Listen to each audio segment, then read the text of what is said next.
जगत में 4 प्रकार के आकर्षण हैं, या यूं कहें आकर्षण तो एक ही है लेकिन उसके 4 आयाम हैं। पहला, पदार्थों के बीच। पदार्थ जो ऑर्गेनाइज्ड है, पदार्थ का जो संगठन है,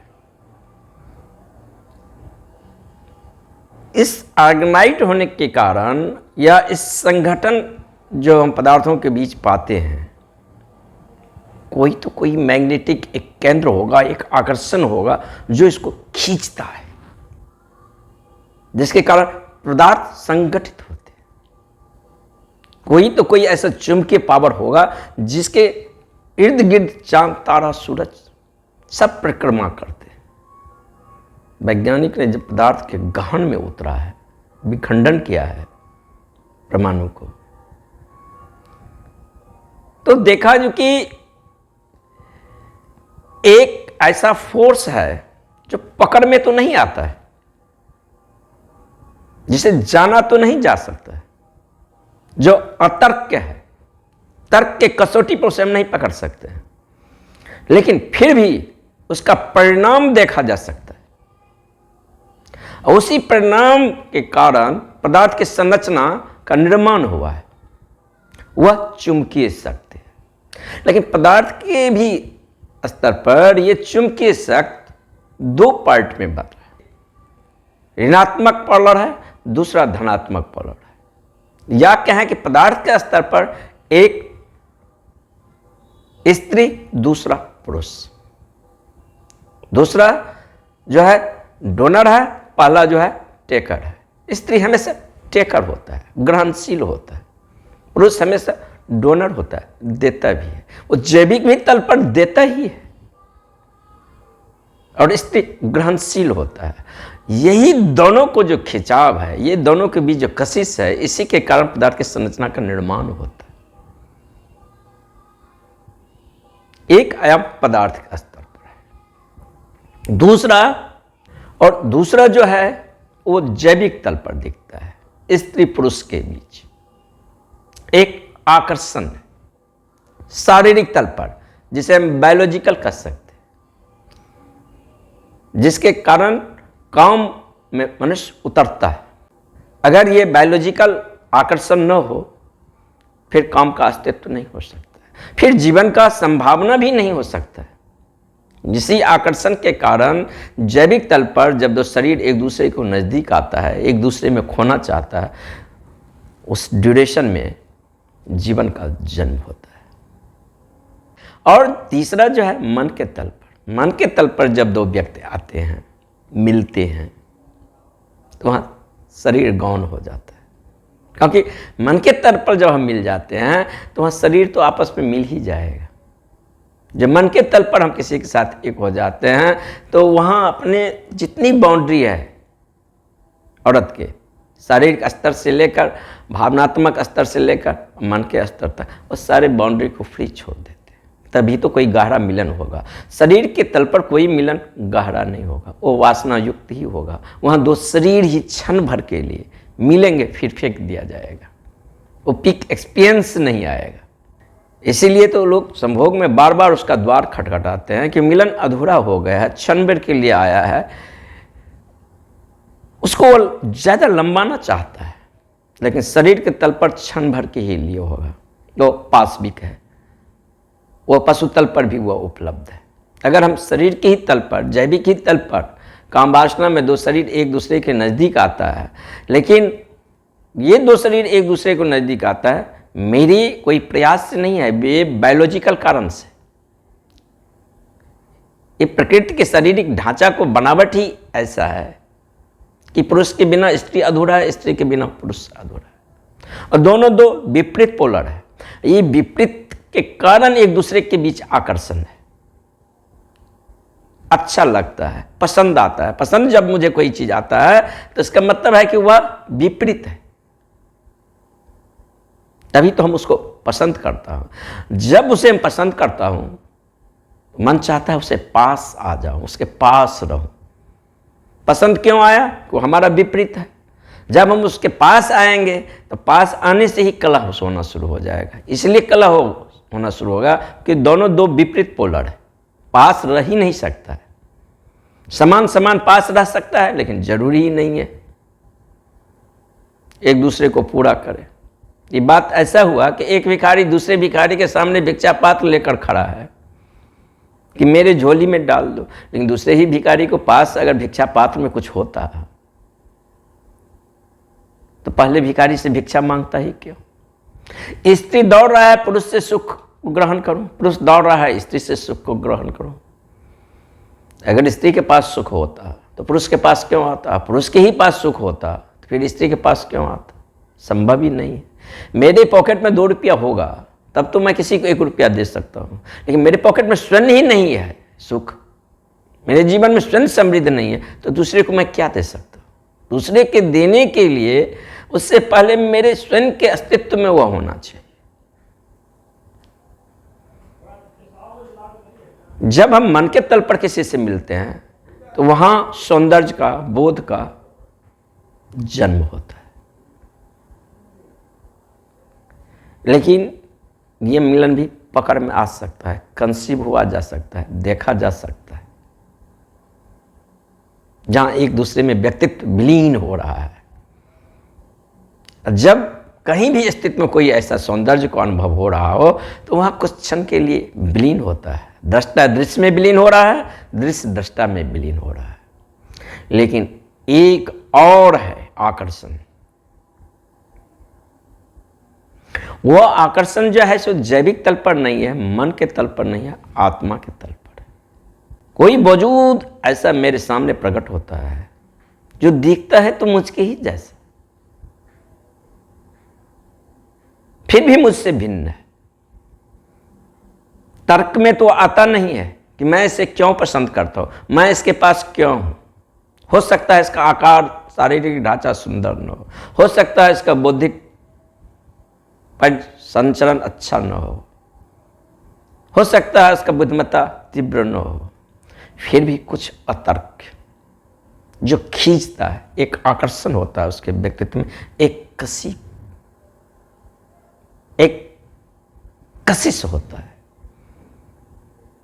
अब कबीर है, कबीर तो पढ़े लिखे आदमी, पढ़े लिखे ही आदमी नहीं है, माँ का भी पता नहीं, बाप का पता नहीं।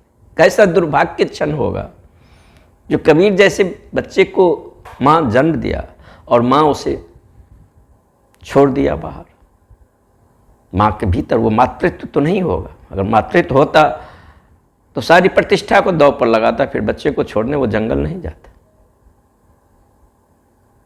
ऐसा दुर्भाग्य था जिसके माँ के भी पता नहीं, बाप की भी पता नहीं, किस स्कूल से आया ये पता नहीं, पढ़ा लिखा भी नहीं था, लेकिन व्यक्तित्व उसके भीतर, वो आत्मा, उस व्यक्तित्व के पास जो प्रकाश आलोकित हुआ है, तर्क में तो नहीं आता है, फिर भी आदमी उसके पास खींचे जाते हैं। पढ़े लिखे आदमी इतनी ऊंचाई की बात कर रहा है जो संभव नहीं है।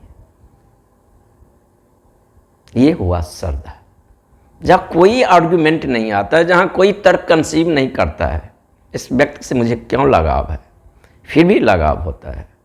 और एक बार जिस पर श्रद्धा आ जाता है तो श्रद्धा विपरीत में नहीं बदलता है, वो आत्मा के तल पर है। लेकिन प्रेम अगर हमें किसी से होता है तो वो विपरीत में बदल सकता है। जिससे हम प्रेम करेंगे उसी से घृणा करेंगे, जिसके प्रति हम मैत्रीपूर्ण भावना का अनुभव कर रहे हैं उसी के प्रति हम दुश्मनी के भावना को अनुभव कर सकते हैं। ऐसे आदमी को आप परिकल्पना नहीं कर सकते हैं जिससे आप कभी मैत्री के भाव में नहीं रहे हैं। जिसको मित्र बनाएंगे वही कल दुश्मन होगा। आप ऐसे आदमी की कल्पना किए हैं जो अपरिचित है, जिसको आज तक मैं देखा नहीं है, वह हमारा दुश्मन हो सकता है? नहीं हो सकता। दुश्मन होने के लिए मित्र होना परम जरूरी है। ये जो विपरीत पोलर है, ये विपरीत दिखाई देता है लेकिन फिर भी विपरीत नहीं है। जन्म और मृत्यु 2 विपरीत पोलर है, लेकिन फिर भी 2 विपरीत पोलर नहीं। एक ही रस्सी के ये 2 छोर है। प्रकाश और अंधेरा दो विपरीत पोल है, फिर भी दो विपरीत पोल नहीं है, एक ही रस्सी के दो छोर है। ऐसे अंधकार के आप कल्पना भी नहीं कर सकते जिसका अस्तित्व बिना प्रकाश के हो। दुख और सुख, रुचि और अरुचि दो विपरीत है। शब्द कोश में तो ये दो विपरीत शब्द है, लेकिन जीवन के कोश में विपरीत नहीं है। जो चीज आपको रुचिपूर्ण लग रहा है वही अरुचिपूर्ण हो जाएगा। एक सीमा है, पर सीमा उसका है। मान लें कि आपको मिठाई बहुत अच्छा लग रहा है, आप खाते ही जा रहे हैं, खाते ही जा रहे हैं। एक समय आया मन कहा अब नहीं, लेकिन फिर भी आप खा रहे हैं, तो वह अरुचि हो जाएगा। जो रुचि था वह अरुचि में बदल गया है, जो प्रेम है वह घृणा में बदल रहा है। जीवन जुड़ा हुआ है। हम हमेशा जिस चीज को भी अनुभव करते हैं कंट्रास्ट पर अनुभव करते हैं। कंट्रास्ट नहीं होगा तो उसका फील ही नहीं आएगा। विपरीत पोलर नहीं होगा तो एक्सपीरियंस ही नहीं आएगा, अनुभव ही नहीं आएगा, फीलिंग का ही जन्म नहीं होगा, वो फील का ही अनुभव नहीं होगा। श्रद्धा है, एक बार आ गया तो आ गया, फिर उसके लिए हम तर्क नहीं दे सकते। वह अतर्क में और रहस्य में जीने का छलांग है। तो एक प्रेम डेवलप होता है गुरु और शिष्य के बीच में, और तथाकथित गुरु नहीं, नकली गुरु नहीं, जिसने स्वयं को जाना ही नहीं है और उसके हजारों शिष्य है वो दूसरे को जना रहे हैं। वो क्या खाक जनाएंगे? वो तो अपने भी गड्ढे में गिरेंगे और शिष्य को भी गड्ढे में गिराएंगे। गुरु तो वही है जिसके भीतर गुरुत्व प्रकट हुआ, जो संबोधि को उपलब्ध हुआ हो, जिसने बुद्धत्व को जाना है, जिसने उस अस्तित्व को, स्वाद को चखा है, जिसके भीतर से वह अस्तित्व प्रवाहवान होना शुरू हो गया है। जब तक हम गुरु को बाहर के सीमा को देखते हैं तब तक गुरु को आकार में हम देखते हैं, पार्थिव जगत को हम देखते हैं। इससे ज़्यादा हमारी गहराई ही नहीं है, क्योंकि हम अपने भीतर जितने गहराई में उतरेंगे गुरु के भीतर भी उतनी गहराई में हम उतरेंगे। लेकिन गुरु तब प्रकट होता है जब हम ध्यान में अपने भीतर गहराई में उतरते हैं, तब हम देखते हैं कि गुरु के भीतर वो गुरुत्व, आकार के भीतर जो निराकार है, वह जो अस्तित्व है, वह प्रभावमान हो रहा है। गुरु तो देखने में आकार भासता है, लेकिन कुछ समय तक देखें तो वहाँ निराकार ही है, अस्तित्व है। गुरु एक ऐसा उपस्थित है जैसा अनुपस्थित, वहाँ कोई नहीं है, घर सुना है। इस पार से उस पार निकल जाओगे फिर घर में कोई है ही नहीं। मौन, अनुपस्थित होने की कला, ध्यान यही है, स्वयं की अनुपस्थित होने की कला। और जिसने ये कला, ये आर्ट को सीख लिया है, स्वयं को अनुपस्थित कैसे किया जा सकता है, वह पहले बार वह पाता है कि हम पहले से ही सेल्फ के साथ उपस्थित हैं। एक ऐसा उपस्थित जो मौन है, जो इल्हाम नहीं करता है, लेकिन बोध है। स्वयं के ही द्वारा स्वयं को जाना जाता है। आत्म पूजा उपनिषद में एक श्लोक आता है, अस्थान नृत्य सदानंद शुद्धो ज्ञान मयोमला आत्मा सर्वभूतानां भिवो साक्षी नाम न संशय। वो जो परमात्मा है, साक्षी स्वरूप है, एक साथ पूरा अस्तित्व को धारण किया हुआ है। सभी के भीतर वही प्रकाशमान है, सभी में वह व्याप्त है। उस अनमैनिफेस्ट से मैनिफेस्ट आ रहा है, लेकिन उससे यह आकर उसमें मौजूद है। लेकिन मैनिफेस्ट अनमैनिफेस्ट में मौजूद है, लेकिन अनमैनिफेस्ट मैनिफेस्ट में मौजूद नहीं है। जैसे छोटा वर्तुल बड़ा वर्तुल के अंदर है, लेकिन बड़ा वर्तुल छोटा वर्तुल के अंदर नहीं है, क्योंकि बड़े वर्तुल को तो कोई सीमा ही नहीं है। छोटा वर्तुल का अस्तित्व भी नहीं हो सकता है बड़ा वर्तुल के बिना, हो या न हो, लेकिन बड़ा वर्तुल का भी अस्तित्व नहीं हो सकता है छोटा वर्तुल में, क्योंकि छोटा वर्तुल में बड़ा वर्तुल नहीं समझ सकता। और उसे हम बड़ा वर्तुल कहते भी इसीलिए है कि सामने छोटा वर्तुल मौजूद हो गया है, जिसका न कोई आदि है न कोई अंत है, जो असीम है, जो सीमा विहीन है। उसे हम क्या कहेंगे बड़ा वर्तुल? किसके सापेक्ष में कहेंगे? जब हम कोई दीवार खड़ा करते हैं तो किसी के सापेक्ष में। जब कोई पृथ्वी पर हो ही नहीं, अकेला आदमी हो, तो किसके सापेक्ष में मैं परिसीमा जारी करेंगे, किसके सापेक्ष में हम दीवार खड़ा करेंगे और किसके सापेक्ष में हम मैं का अस्तित्व खड़ा करेंगे। दूसरे के सामने में तू के सापेक्ष मैं का अस्तित्व है, परमात्मा के सामने तो तू कोई है ही नहीं, तो वहाँ मैं का भी अस्तित्व तो नहीं होगा, क्योंकि जहाँ तक अगम गोचर ये ब्रह्मांड है सारा तो परमात्मा ही है, उन्हीं का राज्य है। मैं एक कहानी पढ़ रहा था कि एक झक्की सम्राट था, झक्की था तो वह ऐसे ही आदमी को पसंद करता था अपने राज्य में, ऐसे ही चमचागिरी को, चाटुकारिता से भरे हुए लोगों को, चापलूसी से भरे हुए लोगों को, जो सम्राट को गुण गाता। जो भी गुण सम्राट में नहीं है उस गुण को भी बखान करता और सम्राट को वाहवाही करता। और याद रहे कि एक ही बात को बार बार दोहराने से आदमी आइडेंटिफाइड कर लेता है, झूठ को भी बार बार दोहराएंगे तो झूठ सत्य जैसा महसूस होने लगता है। एडोल्फ हिटलर ने मैन कैम्प में कहा है कि किसी बात को बिना चिंता किए हुए बार बार दोहराओ तो लकीर सा हो जाता है मस्तिष्क पर और लोग एक्सेप्ट कर लेता है, स्वीकार कर लेता है। तो लगातार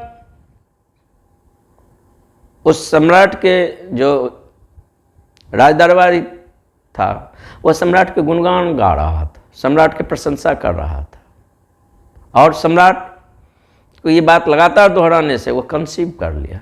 झक्की ही था, एक दिन अपने दरबारियों से पूछ दिया कि बताओ मैं बड़ा कि परमात्मा। अब सारे दरबारी भी जानता है और सम्राट भी जानता है बड़ा कौन। सम्राट को भी भली भांत पता है बड़ा तो परमात्मा ही है, मैं बड़ा कैसे हो सकता हूँ परमात्मा के रहते। और दरबारी भी जानता है। दूसरा शर्त था अगर झूठ बोलेंगे तो सम्राट धड़ से अलग कर देगा। जवाब दूं तो दूं क्या? अगर कहता हूं इस सम्राट से कि परमात्मा सबसे बड़ा है तो अभी सर धड़ से अलग कर देगा। इतना अहंकारी सम्राट है कि मेरे रहते कौन बड़ा हो सकता है। अगर कहें कि परमात्मा नहीं है बड़ा, आप बड़े हैं, तो फिर सर धड़ से अलग कर देगा। ये अहंकारी के सामने दूसरा का अस्तित्व तो स्वीकार ही नहीं करता है। अहंकार का जो सबसे बड़ा अपगुण है कि तू के अस्तित्व को स्वीकार नहीं करता है, मैं का अस्तित्व को स्वीकार करता है, बड़ा करता है। लेकिन मैं का अस्तित्व बड़ा ही होगा तू के सापेक्ष में, लेकिन तू को मिटा कर। इसलिए अहंकार हमेशा आक्रामक होता है, एग्रेसिव होता है, और दूसरे पर हमला करेगा ही। दरबारियों ने सम्राट से रिक्वेस्ट किया कि आप मुझे 3 दिन के लिए समय दें, हम लोग आपस में विचार करते हैं, मंथन करते हैं, फिर हम आपको जवाब दें। सारे नगर में इस बात की डुगडुगी पीट गया था कि जवाब होगा तो होगा क्यों, इधर गिरे तो खाए उधर गिरे तो गड्ढा, कोई जवाब तो सूझता नहीं था। दरबारी लोग जब वहाँ से विदा होगा तो एक ही बात दिमाग में गूंज रहा था कि इसका उत्तर क्या दूँ। कोई भी उत्तर देते हैं सर धड़ से अलग हो ही जाएगा। तो एक बुजुर्ग दरबारी कहा कि हाल ही में इस सम्राट के पुराने वजीर जो है सो रिटायर हुए हैं, वो अवकाश प्राप्त करके जंगल में रह रहे हैं और भगवान बुद्ध के वो भिक्षुक हो गए हैं। चलो उन्हीं से पूछें, वो अनुभवी आदमी है, कुशल आदमी है। सभी आदमी उसके पास गया, उसको ये प्रश्न पूछा। उसका उम्र लगभग 85 वर्ष का था। अब वो तो बोलने में भी हकलाने लगा था, कमर झुका हुआ था, और वह प्रश्न सुनकर जवाब दिया कि तुम लोग चिंतित मत हो, कल हम जाकर जवाब दे देंगे, तुम लोग पीछे पीछे आना, जाओ आराम से खेलो कूदो। कल सुबह हुआ, वह बूढ़ा वजीर आगे आगे डंडे के सहारे टेकता हुआ, कमर झुका हुआ था, बहुत धीरे धीरे चल रहा था। उसके पीछे बहुत सारे दरबारी भी अनुगमन कर रहा था, चल रहा था। जब दरबार में पहुंचा, राजा उपस्थित हुआ। पूरे नगर के लोग वहां सुनने के लिए आए थे। बड़ा तर्कपूर्ण मंतव्य था, एक बहुत बड़ी गोष्ठी थी, बहुत बड़े एक सभा का आयोजन किया गया था। बहुत रहस्य के बाद खुलना था। सभी के भीतर एक ही जिज्ञासा था, आखिर इसका उत्तर क्या होगा। लेकिन वह बूढ़ा वजीर डंडे के सहारे टेकता हुआ राज्य में प्रवेश किया। दरबार में खड़ा होकर कहा, ओ बड़े शहंशाह, निश्चित ही आप ही सबसे बड़े। क्यों कि परमात्मा अगर मुझे चाहेगा तो अपने राज्य से अलग नहीं कर सकता है। क्योंकि परमात्मा अगर मुझे चाहेगा अपने राज्य से अलग करने के लिए तो कहाँ करेगा? कोई दूसरा तो तट है ही नहीं इस अस्तित्व के छोड़कर। सारा अस्तित्व तो उसका ही है जिसका ना आदि है ना अनंत है। लेकिन आप अगर मुझे चाहेंगे कि अपने राज्य से अलग करने के लिए तो आप कर सकते हैं, क्योंकि आपकी एक सीमा है, इसके बाहर मुझे फेंक सकते।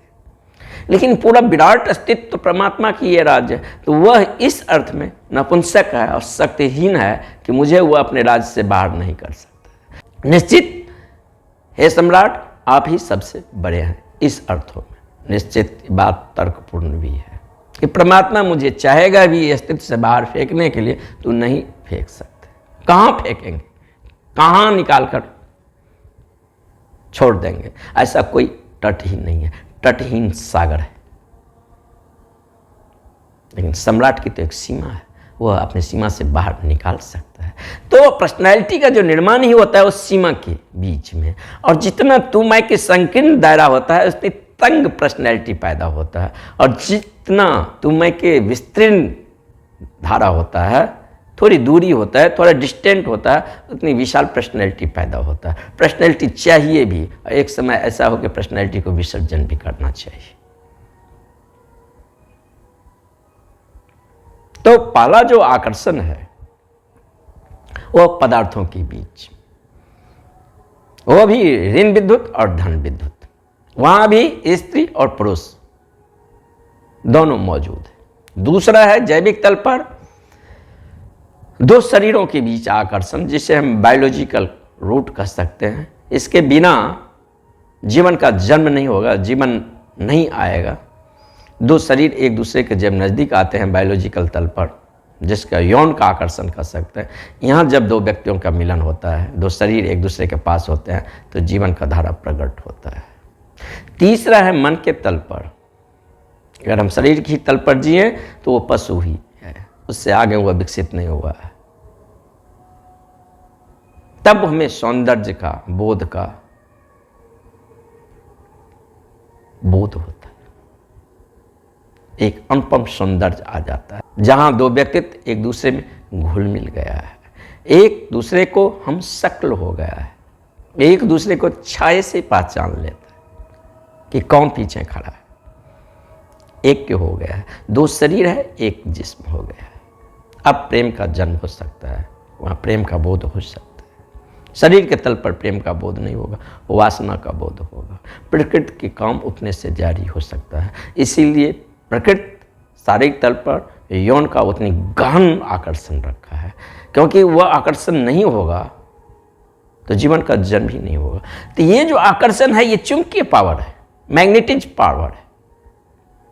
ये था, लेकिन इसका इल्हाम नहीं था, पदार्थों को बीच था, लेकिन न्यूटन से पहले इसका बोध नहीं था। न्यूटन ने देखा जब हम किसी चीज को ऊपर उछालते हैं तो नीचे क्यों गिरता है, तो देखता है कि पृथ्वी में कोई ऐसा कशिश पावर है, पृथ्वी में एक कोई शक्ति है जो वस्तु को नीचे की ओर खींचता है। दिखाई तो नहीं पड़ता है, पकड़ में तो नहीं आता है, लेकिन परिणाम तो उसे देखा जाता है, और परिणाम को देखते हुए इस शक्ति को हम स्वीकार कर लिए। ऐसे जैविक तल पर भी, शारीरिक तल पर भी वह आकर्षण है, चुंबकीय है। और तीसरा मन के तल पर देखते हैं, वह आकर्षण और गहन है। अब प्रेम का जन्म हो सकता है। और चौथा जो है श्रद्धा, वह आत्मा के तल पर आकर्षण है। किसी आदमी का प्रेजेंस, न वो कुछ बोल रहा है, न वो कुछ कर रहा है, लेकिन आंदोलित कर रहा है, एक मैग्नेटिक फोर्स है।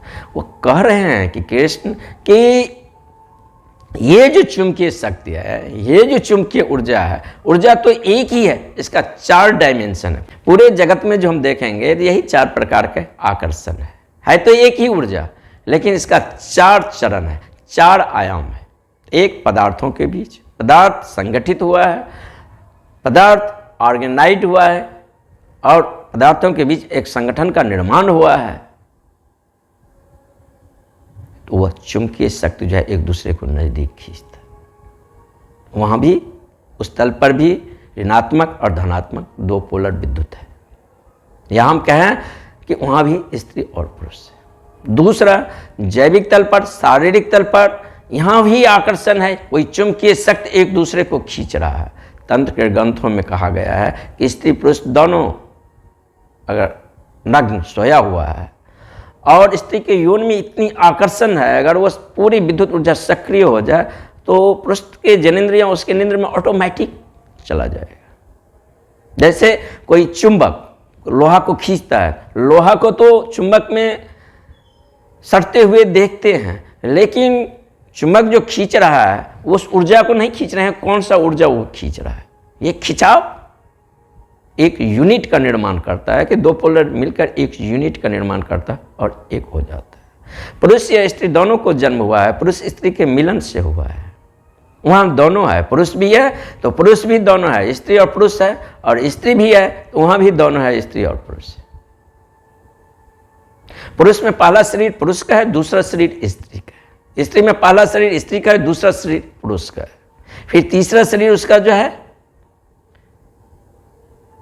स्त्री का है, चौथा शरीर पुरुष का। लेकिन पुरुष में पहला शरीर पुरुष का, दूसरा स्त्री का, तीसरा फिर पुरुष का, चौथा स्त्री का। 4 शरीर तक ये डिवाइड है। लेकिन साधना से जब चलेंगे तो पुरुष यानी जो पहला बॉडी है वो दूसरी बॉडी के साथ एक हो जाता है, एक यूनिट पैदा करता है। साधना से जब अपने भीतर चलेंगे तो अपने ही भीतर के स्त्री, अपने ही भीतर के पुरुष के साथ एक यूनिट का निर्माण करता है, एक मिलन का निर्माण होता है।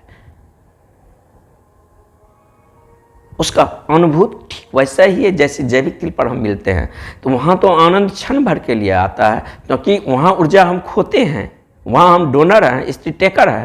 लेकिन यहाँ जब भीतर अपने अंतस्थल पर जब हमारी ऊर्जा अंतर्मुखी होता है, वहाँ जो मिलन घटता है तो वहाँ ऊर्जा खोता नहीं है, वहाँ और हम संवर्धित हो जाते हैं और खिलते हैं और हमारा मैग्नेटिक पावर बढ़ता चला जाता है। फिर दूसरा शरीर स्त्री का, चौथा शरीर पुरुष का है, फिर इनके बीच एक यूनिट का निर्माण होता है और हम अधिक ऊर्जा का संवर्धन होता है। तो बाहर के मिलन पर हम ऊर्जा को खोते हैं, वो वैद्युतिक ऊर्जा है, ऊर्जा के खोने से हास होता है। लेकिन भीतर के तल पर जब मिलन होता है तो वहाँ ऊर्जा खोया नहीं जाता है और हम अधिक संवर्धित होते हैं, हमारा व्यक्तित्व अधिक चुंबकीय हो जाता है, मैग्नेटिज्म हो जाता है। जैसे वो 4 चरण में बांटा था, धीरे धीरे धीरे धीरे एक चरण को दूसरे चरण में समर्पित करते हैं, दूसरे को तीसरे में कर देते हैं, तीसरे को चौथा में कर देते हैं। जहाँ जिस मूल स्रोत से ऊर्जा आया था 4 में टूट गया, फिर उसी मूल स्रोत पर ऊर्जा जो है एकत्रित हो जाता है। तब पहले बार इल्हाम होता है, मैं कौन हूँ? अहम ब्रह्मास्मि, मैं वही हूँ। जब तक ये बोध होता है मैं शिक्षक हूँ, मैं डॉक्टर हूँ, ये एक तो अनुभव करने वाला है और एक ये बोध हो रहा है, एक दृष्टा एक दृश्य। जैसे मैं बोल रहा हूं, आप सुन रहे हैं तो मेरी आवाज़ तो सुनाई पड़ता है। हमारा मन भी एक रोबोटिक यंत्र है, ये लगातार बकबक करते हैं, लेकिन इसको जानने वाला कोई knower, the capacity of knowing की क्षमता हमारे भीतर है, जो इस आवाज़ को सुन रहा है। सुन कौन रहा है? लिसनर कौन है? वो लिसनर तो हम हैं। चुपचाप हो जाए, अपने मन को, इस आवाज़ को सुने। मन कहता है मैं ये हूं, मैं वे हूं। तो जैविक तल पर पुरुष जब धन की दौड़ करता है, पद की दौड़ करता है, यश की दौड़ करता है, तब तक वह पदार्थ की ही दौड़ है। तब तक उसका जीवन पदार्थ के अलावा और कोई नहीं चीज को जाना है। तब तक उसके जीवन में मधुमास नहीं आया है, तब तक उसके जीवन में बसंत नहीं आया है, प्रेम नहीं आया, आलोक नहीं आया है। एक सुंदर घर बनाता है, बैंक में धन को डिपॉजिट करता है एक सुरक्षा के लिए, एक कार लेता है ताकि स्त्री यानी काम का आकर्षण, वो काम के तल पर दौड़ रहा है। और स्त्री उसी पुरुष को पसंद करते हैं, क्योंकि स्त्री जो है लता है, पुरुष पेड़ है, उसके सहारे वो अपनी काम को फैलाएगा, उसके सहारे वह जिएगा। उसे एक सशक्त पुरुष को जन्म है जैविक तल पर।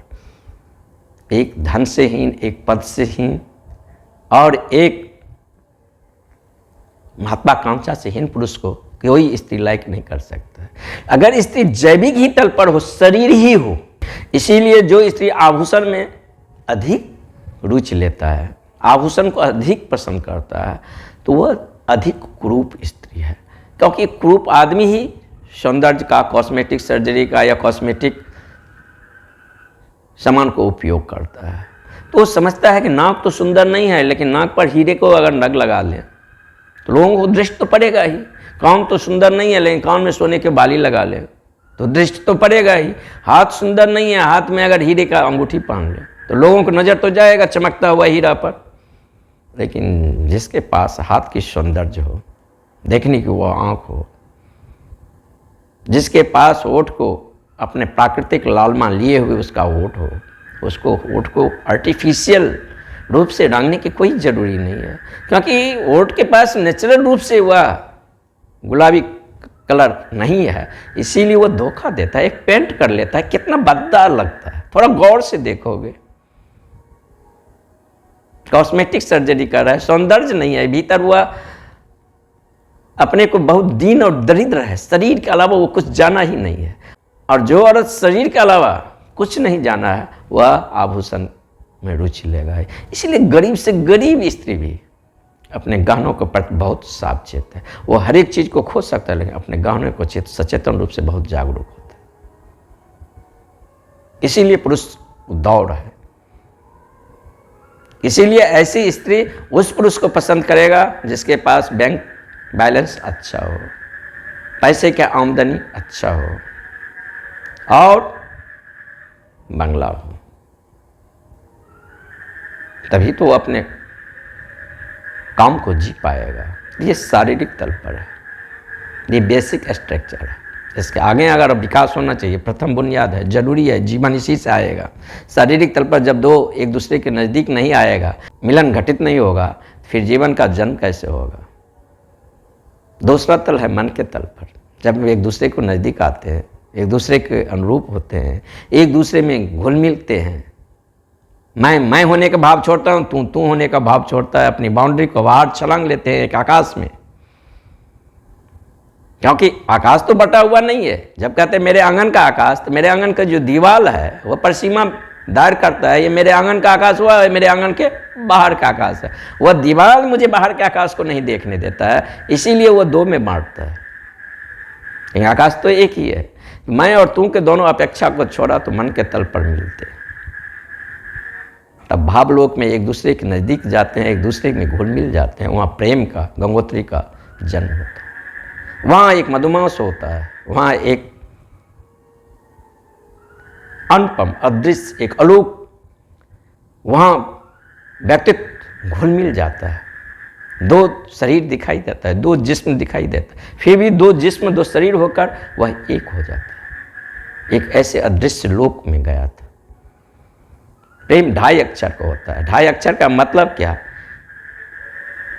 2 अक्षर 2 व्यक्तित्व का निर्माण करता है, और एक हाफ यानी आधा अक्षर वह यह कर रहा है ये कभी पूरा होता नहीं है, ये कभी पूरा होगा ही नहीं। जो चीज़ पूरा हो जाएगा वो एंड हो जाएगा, जो चीज़ कभी पूरा नहीं होगा वही तो हमेशा रहे। और चौथा जो है आत्मा तल पर, ये एक भी ग्रेविटेशन है, एक आकर्षण है, एक चुंबकीय है। वो ऊर्जा चुंबकीय है। परमात्मा की जो ऊर्जा है वह चुंबकीय ऊर्जा है। जब उसमें हम जाएंगे तो वो एनर्जी जो है सो में एक कशिश है, एक रहस्य है, उसी से सब आया है। मैनिफेस्ट जगत जो है उसी अनमैनिफेस्ट से आया है, और अनमैनिफेस्ट से वो आया है। मैनिफेस्ट उसमें है लेकिन अनमैनिफेस्ट उसमें नहीं है। यही जगत का जो रहस्य है। 3 चरण तक तो हम समझ सकते हैं, चौथा जो है अतर्क में छलांग लेने का बोध होता है, जहां छोटा वर्तुल बड़ा वर्तुल के अंदर है, लेकिन बड़ा वर्तुल छोटा वर्तुल के अंदर नहीं है। क्योंकि छोटा वर्तुल तो सीमा है। हम बड़ा वर्तुल को बड़ा वर्तुल इसलिए कह रहे हैं कि छोटे वर्तुल है इसीलिए कह रहे हैं, नहीं तो कहने की जरूरी नहीं है। बड़ा वर्तुल कैसे छोटा वर्तुल में समा सकता है? इस अर्थ में बड़ा वर्तुल छोटा वर्तुल समाकर भी नहीं समाया हुआ है।